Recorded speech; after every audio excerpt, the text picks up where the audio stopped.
Welcome to कुंडली ज्ञान। जय माँ काली, जय माँ तारा, आप सबका भला हो। आज की कुंडली एनालिसिस में हम मिस्टर विवेक फ्रॉम नेपाल की कुंडली एनालिसिस करेंगे जैसा उन्होंने बोला था। तो यहाँ हम देखते हैं कि इनकी कुंडली जो है 7th हाउस की कुंडली है, मतलब इनके लगन में लिब्रा बैठा हुआ है। लिब्रा राशि की, तुला राशि की ये कुंडली है। 7th हाउस जो है इनके लग्न स्थान पर बैठा हुआ है। अब सबसे पहले यहाँ पर देखा जाएगा कि यहाँ पर 2 प्लैनेट्स और बैठे हुए हैं। तो 2 प्लैनेट्स और क्यों बैठे हुए हैं? यहाँ पे राहु और मंगल बैठे हुए हैं। राहु 3 डिग्री पे बैठा हुआ है और मंगल जो है ये 16 डिग्री पर बैठा हुआ है। ठीक है, अब जब ये दोनों यहाँ बैठे हुए हैं तो ये दोनों तो शत्रु हैं, तो यहाँ से ही द्वंद्व स्टार्ट हो जाता है। अब द्वंद्व कैसा स्टार्ट हो जाता है? 7th हाउस किस चीज़ का कारक है? 7th हाउस वीनस का कारक है, शुक्र का कारक है। ये सेक्सुअल प्लेजर का कारक है। वीनस के 2 घर होते हैं, एक सातवां एक दूसरा। सातवां सेक्सुअल प्लेजर होता है और दूसरा फिक्स्ड असेट्स का होता है। तो ये जातक जो है ये द्वंद्वों का मारा हुआ है। सबसे पहली बात तो जब ये 7th हाउस यहाँ बैठकर आपके क्या कहते हैं स्पाउस हाउस को देखता है, तो ये जातक अपनी पत्नी के साथ बहुत ही माता जैसा संबंध रखता है या उनको बहुत ही अच्छे से ट्रीट करता है। यहाँ राहु के बैठने से जो है एक तरफ तो आपकी मैरिड लाइफ को ये अच्छा कर देता है कि चलो हाँ, राहु जो है यहाँ पे मैरिड लाइफ को अच्छा दे देता है कि किसी भी कीमत पे वो रिश्तों को बचाने की कोशिश करता है, वो उसे अपने जैसा बनाने की कोशिश करता है। राहु यहाँ बैठकर अपने स्पाउस को आप अपनी तरह से बनाना चाहते हैं, पर फिर भी यहाँ राहु मंगल के द्वंद्व जो देखते हैं आपके 7th हाउस को, यहाँ पर आपकी मैरिड लाइफ को डिसरप्ट करते हैं। क्यों डिसरप्ट करते हैं? बिकॉज आप अपनी पत्नी को तो बहुत प्यार करते हैं, पर आप किसी और को भी बहुत प्यार करते हैं। यहाँ पर साफ इंडिकेशन ऐसा दिखता है, ये मेरी एनालिसिस है, ये कोई पत्थर की लकीर नहीं है, ना ही मैं भगवान जी हूँ। ये तो बस मेरी एक जनरल एनालिसिस है। ये हो भी सकता है और नहीं भी हो सकता है कि ऐसा जातक जिसके राहु मंगल और 7th हाउस लग्न में बैठे हुए हैं, उसकी एक से ज़्यादा स्त्रियों के साथ संबंध हो। ये यहाँ पर इंसान को बहुत ही आशिक मिजाज और रंगीन मिजाज बना देता है। राहु और मंगल दोनों एक साथ शुक्र के घर को देख रहे हैं जहाँ पे शादी हो रही है, तो ऐसा जातक एक से ज़्यादा विवाह भी करने के लिए तत्पर रहता है। कई बार एक से ज़्यादा विवाह इस तरह से भी हो सकते हैं कि स्पाउस की डेथ हो जाए तो दूसरा विवाह कर लें, या फिर स्पाउस से कुछ ऐसा ज़बरदस्त झगड़ा हो जाए कि अलगाव हो जाए, डिवोर्स हो जाए। तो इसमें एक और शादी या एक और स्त्री की संभावना बहुत ही ज़्यादा दिखती है लगन में। तो एक तरफ राहु यहाँ बैठकर आपको बिजनेस के लिए कुछ भी करने के लिए तैयारी करवा देते हैं, चाहे नैतिक हो चाहे अनैतिक, चाहे लोगों को हड़काना पड़े, चाहे साम दाम दंड भेद जो भी इस्तेमाल करना पड़े, यहाँ राहु आपको बैठाकर एक्सट्रीमली क्लेवर बना देता है और सारी युतियों का पारंगत बना देता है। आपको अनैतिक नैतिक से कोई मतलब नहीं है। अगर आपको कोई चीज़ सही से लेनी है तो लेनी है। आप कोई भी रास्ता अपना सकते हैं जिससे आप अपने बिजनेस में फ़ायदा उठा सकें। उसके लिए आप किसी भी हद तक जा सकते हैं। यहाँ राहु मंगल की युति आपको एक डेंजरस आदमी भी बना देती है कि आपका कोई ऐसा भरोसा नहीं है कि आप क्या कर बैठें। तो लोगों को आपके साथ सावधानी के साथ बात करनी चाहिए। पर यहाँ पर राहु मंगल के साथ जो 7th हाउस बैठा हुआ है, ये आपको एक्सट्रीमली आशिक मिजाज बना देता है। तो इन शॉर्ट यहाँ पर ये एक तरीके का लवर योग है। अब हम आते हैं 2nd हाउस पे, जहाँ गुरु बैठे हैं वर्गोत्तमा अवस्था में। ये 15 डिग्री पे बैठे हुए हैं और ये देने की अवस्था में बैठे हुए हैं। अब यहाँ पर जब शुक्र के हाउस में अगर गुरु आए हुए हैं तो आप अपने फैमिली मेम्बर्स को बहुत ज्ञान देते हैं, हो सकता है कि आपकी फैमिली मेंबर में कोई टीचर भी हो। यहाँ गुरु आपको बैठकर एक दो चीज़ों का इंडिकेशन देते हैं। सबसे पहले ये घर तो शुक्र का है और इसमें गुरु की भी एनर्जी है, पर यहाँ पर कोई भी काम जो गुरु से रिलेटेड है वो बिल्कुल मत करिएगा, नहीं तो शुक्र मारा जाएगा। और ये युग कलयुग का है, हमको पैसा चाहिए, पैसा। इसके अलावा हमारा कोई ध्येय नहीं है। अगर अर्थ नहीं होगा तो धर्म भी नहीं कर पाएंगे। तो यहाँ पर जो फिक्स्ड एसेट के हाउस में गुरु बैठे हुए, ये आपकी वाणी को बहुत ही बुद्धिमान वाली, मतलब विद्वानों वाली वाणी बना देंगे कि आपका पूरा परिवार आपकी बातें सुन रहा होगा। यहाँ पर गुरु आपको ये भी कहते हैं कि मुझसे रिलेटेड कोई भी काम ना करना। सोने का काम, पढ़ाई का काम, स्कूल कॉलेज का काम, ये पढ़ाई लिखाई वाला काम और जो सही संगति वाला काम है वो मत करना। सारे काम शुक्र का करना। लेडीज़ रिलेटेड आइटम जितने भी आप बेचना चाहो आप बेच सकते हो। जहाँ आप इंटीरियर डेकोरेटर का काम करना चाहो वहाँ वो कर सकते हो। अब जहाँ पर आप हीरे मोती ये सब चीज़ों का काम करना चाहो तो आप कर सकते हो, पर सोने का काम नहीं कर सकते हो। सर्राफा का काम ना करो तो ज़्यादा बेहतर है भाई। यहाँ पर आप ज़मीन का भी काम करें तो भी आपको अच्छा फ़ायदा होगा। यहाँ पर आपको एंसेस्ट्रियल प्रॉपर्टी मिलती दिखाई पड़ती है कि आपके घर से आपको कोई प्रॉपर्टी मिलती है 8th हाउस के साथ। यहाँ पर तो 8th हाउस जो है ये थोड़ा दुख का हाउस है। अब ये यहाँ 2nd हाउस में बैठा हुआ है गुरु के साथ, तो किसी बड़े के देहांत से, घर में किसी बड़े बुजुर्ग के देहांत से आपको प्रॉपर्टी मिल सकती है। मतलब एंसेस्टर्स की प्रॉपर्टी, किसी की डेथ से आपको फ़ायदा मतलब प्रॉपर्टी के रूप में हो सकता है। आपको इंश्योरेंस मिल सकता है, ठीक है। ये सब चीज़ें जो है आपको मिल सकती हैं एंसेस्ट्रल प्रॉपर्टी के रूप में। यहाँ पे एक चीज़ और कहा जाता है कि शुक्र के सारे काम करिए तो आपको बहुत ज़बरदस्त प्रॉपर्टी पे प्रॉपर्टी आप बनाते जाएंगे और बहुत पैसा पाएंगे। पर अगर आप गुरु से रिलेटेड कोई भी काम करेंगे लाइफ में तो आपको सुपर हानि होगी और ऐसा लगेगा कि एक के बाद दूसरे के बाद तीसरा सब खत्म ही होते जा रहा है हर चीज़। अब जब हम 3rd हाउस पे आते हैं तो यहाँ 9th हाउस लिखा हुआ है। 9th हाउस गुरु का हाउस है। गुरु का हाउस जो है यहाँ पर पहुँच गया है कहाँ? बुध के हाउस में। अब गुरु और बुध में कायदे से बनती नहीं है, तो यहाँ ये आपके संबंधों में खटास देना स्टार्ट कर देता है। आपके छोटे भाई बहनों से अगर आपकी बनती नहीं है तो ये चीज़ आप सही कर लें तो ज़्यादा बेहतर है कि बुध आपके कम्युनिकेशन स्किल्स हैं। आपको लोग समझ नहीं पाते हैं और समझ नहीं पाते हैं तो आपको भाई सेटिस्फैक्शन नहीं होता। यहाँ पे बुध के हाउस में 9th हाउस पहुँचना एक ऐसी स्थिति हो गई है कि एक बदमाश बच्चे के घर में एक पंडित जी आ गए। अब जब यहाँ पर हम ये देखते हैं कि 9th हाउस 3rd हाउस में है और 3rd हाउस 9th हाउस में है, तो ये यहाँ पे राशि परिवर्तन भी दिखाता है, क्योंकि 7th दृष्टि यहाँ पे इस घर की भाई उसमें होती है आपके 9th हाउस में। यहाँ राशि परिवर्तन योग है, तो यहाँ पर बहुत कुछ मैलिफिक इफेक्ट ये नलीफाई कर देता है। पर फिर भी आपको सोच विचार कर हमेशा लाइफ में कुछ भी बोलना चाहिए, यूं ही नहीं बोल देना चाहिए। और यहाँ 9th हाउस जब आपके बुध के घर में बैठते हैं तो आपके कम्युनिकेशंस मतलब आपके संबंध गुरु महात्माओं से हो सकते हैं, जिनके पास जाकर आप बातचीत करते हैं और अपने मन की बातें शेयर करते हैं, उनसे ज्ञान लेते हैं। अच्छा, अब यहाँ पर हम आते हैं 4th हाउस में, जहाँ 10th हाउस लिखा हुआ है। तो जब यहाँ पे 10th हाउस लिखा हुआ है 4th हाउस में, तो ये बहुत ही अच्छा योग है।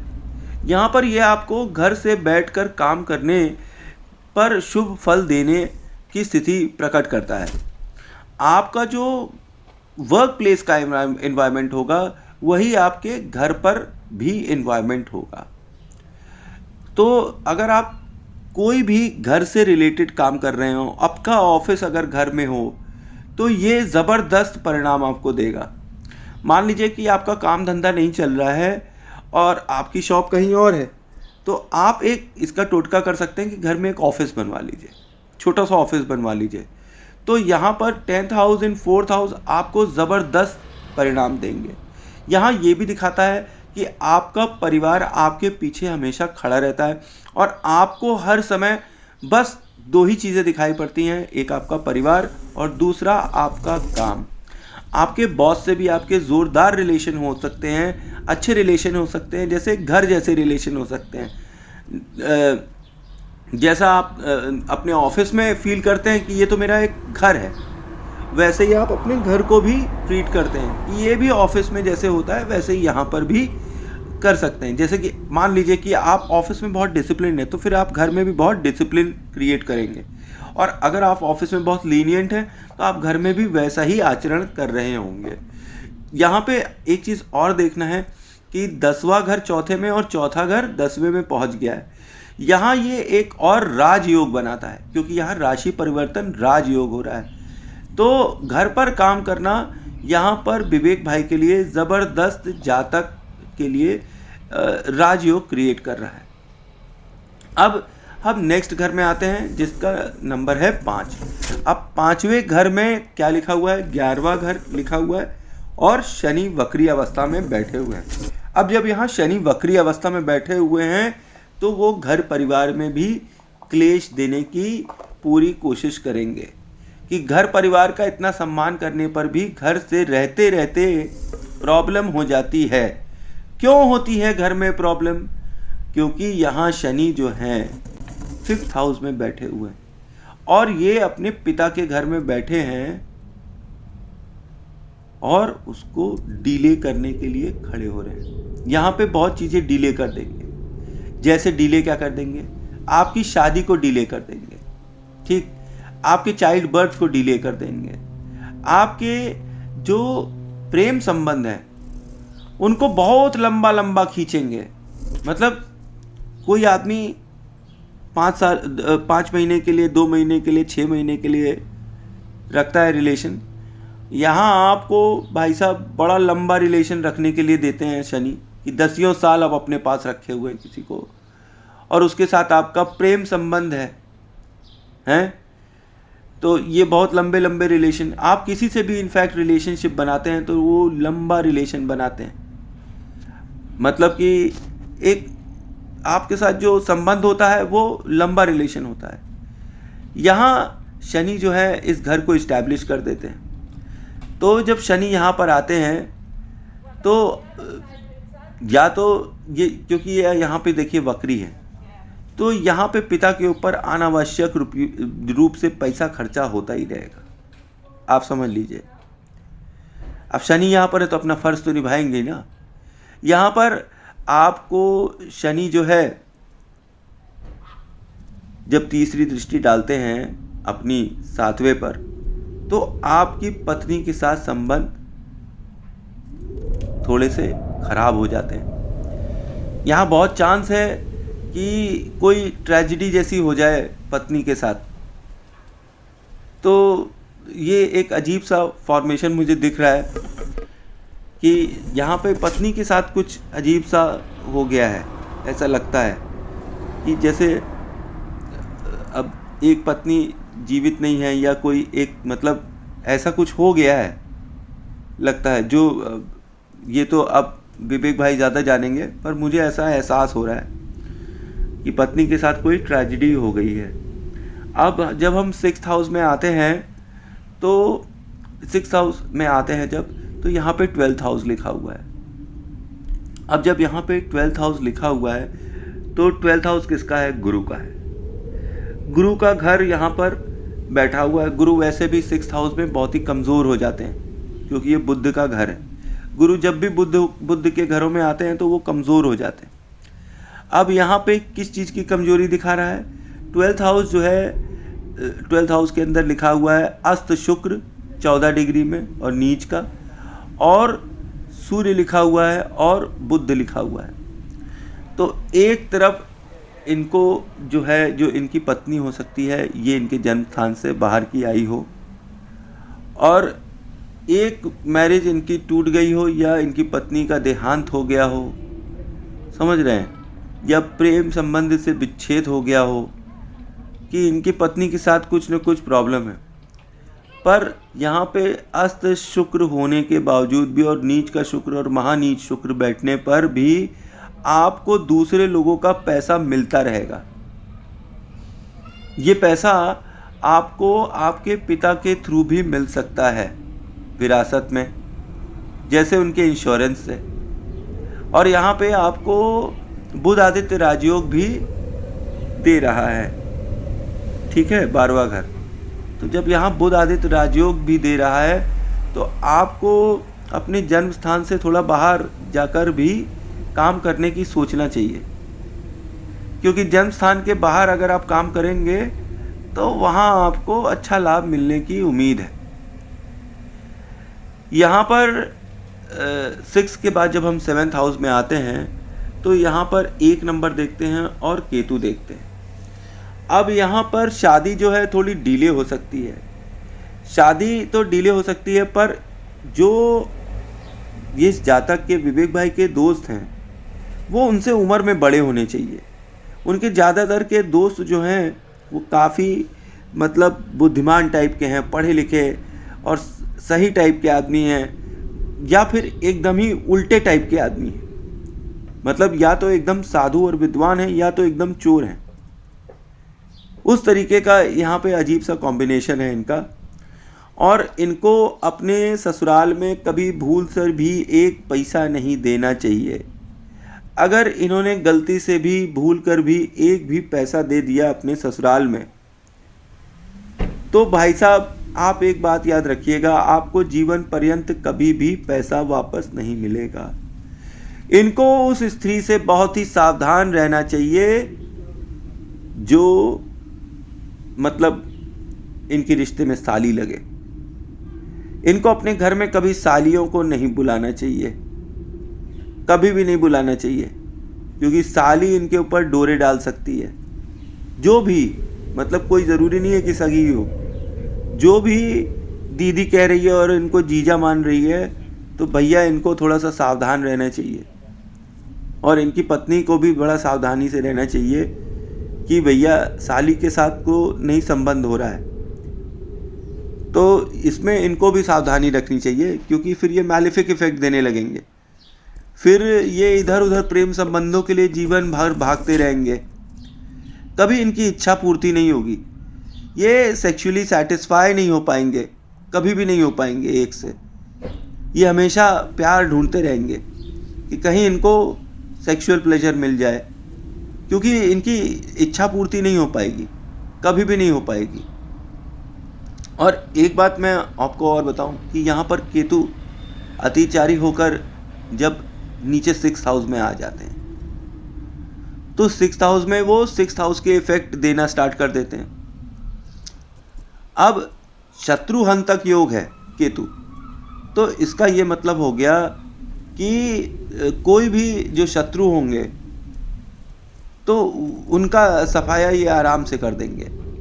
और ये थोड़े मुझको थोड़ा सा ये बहुत ही मेथोडिकल वायलेंट टाइप के लग रहे हैं। ये बहुत ही अथॉरिटेटिव विवेक भाई हो सकते हैं, इनके पास कोई अच्छी अथॉरिटी हो सकती है किसी भी तरीके की, जिससे किसी भी तरीके का सोच विचार नहीं करते हैं। अपने जो विरोधी होते हैं उनको ये किसी भी तरीके से साम दाम दंड भेद करके ख़त्म ही कर देते हैं, और मतलब पीछे ही हो जाते हैं विरोधी। उनकी हिम्मत नहीं होती कि वो कुछ कर पाएँ। पर यहाँ केतु 7th हाउस में आपको एक ख़राब मैरिज दे रहा है, तो विवेक भाई आप अपनी मैरिज को ज़रूर संभालिए, कि ध्यान दीजिए। अगर आप अपनी वाइफ के ऊपर ध्यान देंगे या अपनी वाइफ का हमेशा सम्मान करेंगे, तो आपकी कुंडली में मैं आगे बताऊंगा बहुत अच्छा योग है, जिससे आपको बहुत ज़्यादा धन मिलने की चांस होते हैं। अब यहाँ पर हम आते हैं 8th हाउस में, जहाँ 2nd हाउस लिखा हुआ है। अब ये 2nd हाउस यहाँ पर आपको एंसेस्ट्रियल प्रॉपर्टी दिलाता है, क्योंकि ये प्रॉपर्टी का हाउस है और ये 8th हाउस में आकर बैठा हुआ है। तो जैसे कि सेकंड हाउस में 8th हाउस बैठा हुआ था, तो ये आपको बाय डिफ़ॉल्ट आपके किसी एंसेस्टर की प्रॉपर्टी दिलाता है, पिता की, दादा की, है ना, इन सब की प्रॉपर्टी दिलाता है। आपको इंश्योरेंस से पैसा मिल सकता है, आपको इंश्योरेंस का पैसा अपनी पत्नी की मतलब एक ये चांस है, कोई ये ज़रूरी नहीं है कि मृत्यु से भी मिल सकता है। ये बहुत गड़बड़ संभावना यहाँ पर मुझको अभी मतलब दिखाई पड़ी थी, तो मैंने सोचा मैं लिख देता हूँ। अब जैसा हो सकता है विवेक भाई आपकी एक से ज़्यादा शादी हो जाए, समझ रहे हैं कि आपको एक से ज़्यादा स्त्री का हमेशा फ़ायदा मिलता ही रहेगा, इसमें कोई दो राय नहीं है। और क्योंकि यहाँ पे आपको लॉस हो रहा है शुक्र का एक दूसरे तरीके से लॉस है, इस तरह अगर आपको फिक्स्ड एसेट दे रहा है तो फिर आपको आपकी पत्नी से दूर कर रहा है। ऐसा एक दो कुंडली में मैंने देखा है, लेकिन हर जगह ऐसा पॉसिबल हो ऐसी कोई ज़रूरी बात नहीं है। अब जब यहाँ पे आगे चलते हैं, 9th हाउस में 3rd हाउस बैठा हुआ है, तो अगेन आपको अपने बड़ों का सम्मान करना ही पड़ेगा। अगर आप नहीं करेंगे आप अपनी पैतृक संपत्ति से हाथ धो बैठेंगे। यहाँ पर जब बुध बैठा हुआ है, ये आपको गैम्बलर बना देता है। आप जुआ खेल सकते हैं और इस जुए में आप अपने घर की सब संपत्ति खो सकते हैं। आप शेयर बाजार में, लॉटरी में पैसा लगा सकते हैं और अपने ही गलत डिसीजन से, अपने से बड़े और विद्वान लोगों की बातें न सुनने से आप वो सारा का सारा पैसा, घर का पैसा, घर का मान सम्मान खो सकते हैं। इस चीज़ का ध्यान रखिएगा कि आप जुआ लॉटरी सट्टा बिल्कुल नहीं खेलिएगा। अगर जुआ लॉटरी सट्टा आप खेलेंगे तो आपको फ़ायदा तो होगा, लेकिन भाई साहब वन फाइन डे वो सारा फ़ायदा ज़ीरो हो जाएगा। पता चला जो कमाया था वो तुरंत का तुरंत जाने लगेगा। और मैं आपको एक चीज़ और बताऊं विवेक भाई, कि आपकी महादशा चल रही है चंद्रमा की। आपके पास 2 साल हैं, आप इन 2 सालों में बहुत अच्छा, जितना अच्छा कर सकें कर लीजिए, क्योंकि उसके बाद जो महादशा चलेगी वो कुछ ठीक नहीं दिखाई पड़ती है। पर इन 2 सालों में आप खूब अच्छा धन अर्जित कर सकते हैं, ठीक है। तो लॉन्ग रन में आपको शेयर्स में बिल्कुल इन्वेस्ट नहीं करना है। आप लॉन्ग रन में अगर इन्वेस्ट भी करना चाहें तो आप प्रॉपर्टीज़ में कर लें। अगर आप प्रॉपर्टी का काम करें, बिल्डर बन जाएं, या मतलब बिल्डर जैसी चीज़ हो जाए, तो भी आपके लिए बहुत अच्छा होगा। जब आपकी फिक्स्ड एसेट रहेगी ना, तो लिक्विड कैश आपका ख़त्म नहीं हो पाएगा।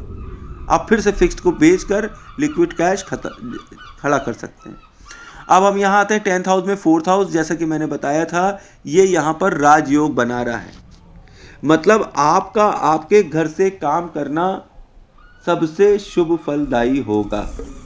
अगर आप अपना व्यवसाय, चंद्रमा से रिलेटेड काम, जो हाउस होल्ड इक्विपमेंट्स हैं, हाउस में काम आता है, रोज़मर्रा की चीज़ें होती हैं, अगर इन सब चीज़ों का भी आप काम करें तो आपको बहुत अच्छा फल मिलेगा। आप ग्लैमर इंडस्ट्री में भी जा सकते हैं, क्योंकि यहाँ 4th हाउस जो है चंद्रमा है, तो आप सोशल मीडिया इन्फ्लुएंसर बन सकते हैं, आप ग्लैमर का काम कर सकते हैं, आप शुक्र से रिलेटेड कोई भी मज़ेदार काम कर सकते हैं। यहाँ आपको ये सब चीज़ें, ज्योतिषी का काम कर सकते हैं, एस्ट्रोलॉजर बन सकते हैं, ठीक है, टैरो कार्ड रीडर बन सकते हैं, खुद बन सकते हैं। तो आपको जहाँ पर ग्लैमर वाली दुनिया होती है ना, वहाँ पर आपको अच्छा फ़ायदा मिल सकता है, क्योंकि आप बहुत ही क्रिएटिव हैं। और यहाँ पर 4th हाउस 10th हाउस में बैठकर आपको ये भी बोलता है कि आप हाउस होल्ड का सामान का भी काम कर सकते हैं, घर से रिलेटेड काम, इंटीरियर डेकोरेशन का काम, घर को जो भी चीज़ सुंदर बनाती है, अच्छा बनाती है, उसका काम, जो मन को शुद्ध कर दे, जो चीज़ मन को देखकर एकदम आनंदित कर दे, वो चीज़ें आप कर सकते हैं।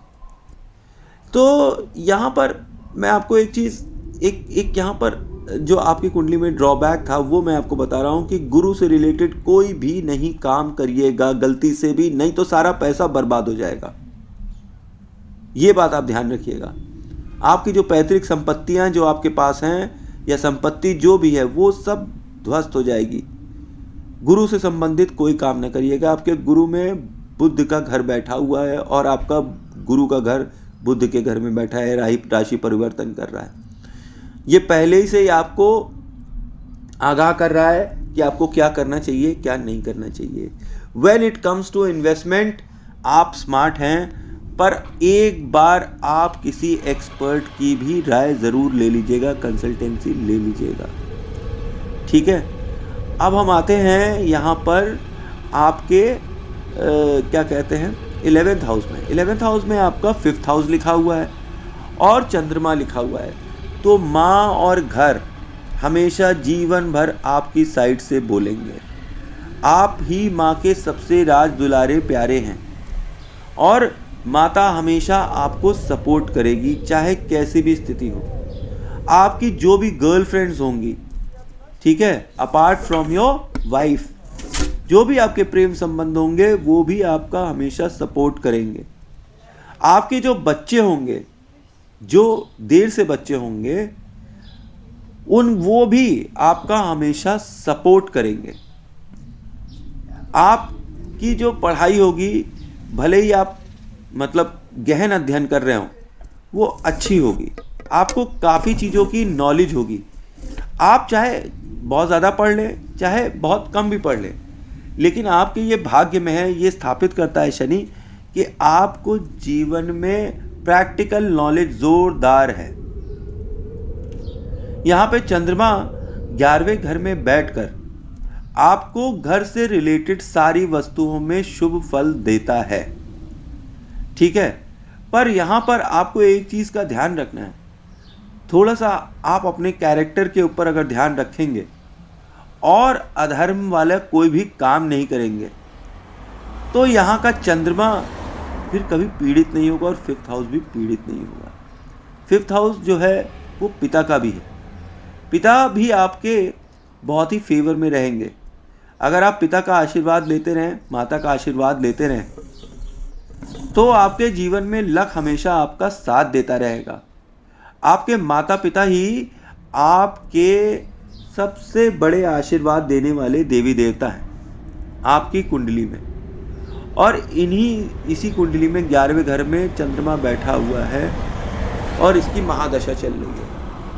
तो अब यहाँ पर जब चंद्रमा की महादशा चल रही है, तो आपका एक तो 11वां घर, लक का घर एक्टिव है, दूसरा घर वाला 4था घर भी एक्टिव हो गया है क्योंकि वो चंद्रमा का घर है। चंद्रमा यहाँ से बैठ के 5th हाउस को देख रहे हैं, तो पिता का घर भी एक्टिव है, लक का घर वहाँ भी बैठा हुआ है, तो वो भी एक्टिव है, ठीक। अब जब चंद्रमा का 4था हाउस एक्टिव है, तो आपका करियर हाउस भी एक्टिव है।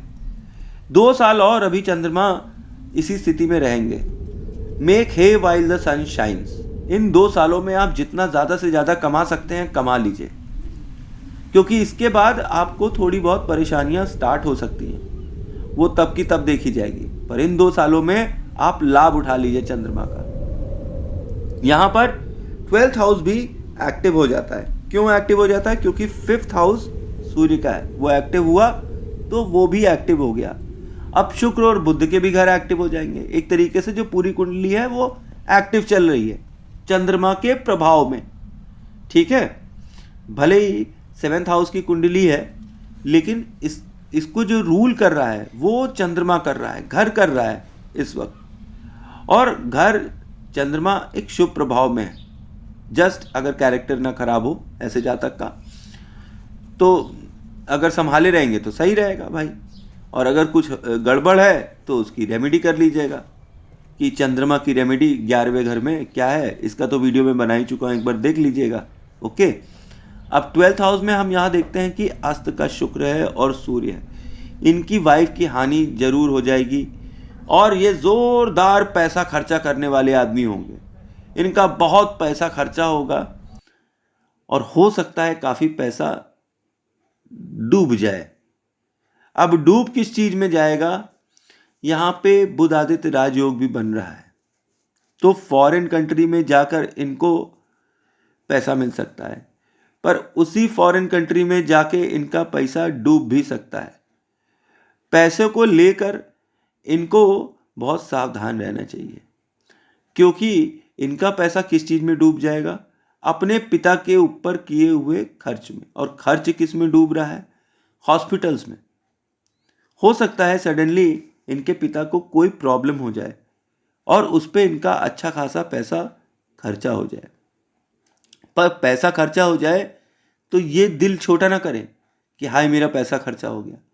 यहाँ सूर्य बुध आदित्य राजयोग बनाकर दे देता है। तो जब आप अपने जन्म स्थान से बाहर काम कर रहे होंगे, आपको वहां पर जोरदार पैसा तो मिलेगा ही मिलेगा, प्लस बुध आदित्य राजयोग मिलेगा। वहां पर आप अच्छा खासा पैसा कमा रहे होंगे। पर यहाँ पे एक कहानी में ट्विस्ट है। ट्विस्ट ये है कि छठवां घर 12वें घर में बैठा है। तो यहाँ एक तरफ जब आप तरक्की कर रहे होंगे, पैसा खर्चा कर रहे होंगे, अच्छा कर रहे होंगे, दूसरी तरफ आपको कई रोग पकड़ रहे होंगे। आपके डेब्ट्स भी बढ़ सकते हैं, कर्जे बढ़ सकते हैं और शत्रु भी बढ़ सकते हैं। कहाँ? अपने जन्म स्थान के बाहर। तो ये था मेरा छोटा सा विश्लेषण आपकी कुंडली का। आई होप आपको मेरी इन्फॉर्मेशन अच्छी लगी होगी। आपको कुछ और पूछना हो तो आप कमेंट बॉक्स में पूछ सकते हैं। Thanks for watching. जय मां काली, जय मां तारा। आप सबका भला हो।